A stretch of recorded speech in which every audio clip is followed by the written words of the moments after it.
Kejala Meghalaya Jingpyntreikam yaka automated permanent academic account registry Apaar ha kaba tang iwe haduar naki sispa ligi kena school sispa ki kena school kila pendung kerteng kaba Sahdien bani nujor bat ki katukan ne ki pat ki jela ki blayo ya ke pendung kerteng pura ka Apaar ka badai ka benta jong ka wei ke benreu ka wei ka ID jong kisamla pulih po ka National Education Policy arajar pho ka penla ya ki kena school bandan ya ka ID ka bakarpang na ka benta bansuk banyo ya ka senot pulih ki jong ki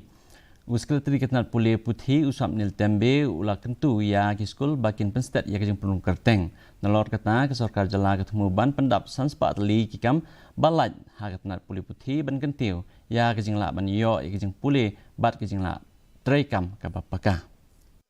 This is very important that in the country this Apaar ID, every student is supposed to have a Apaar ID,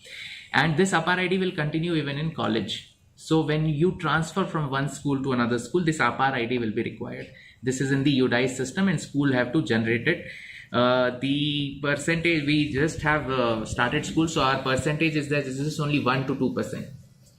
So we have asked them to push for this. We have also shared with them how these opening permissions are to be issued, how recognition is to be issued to the schools, and we have to expedite all the pending cases which are there. Hinan KHASI Students Union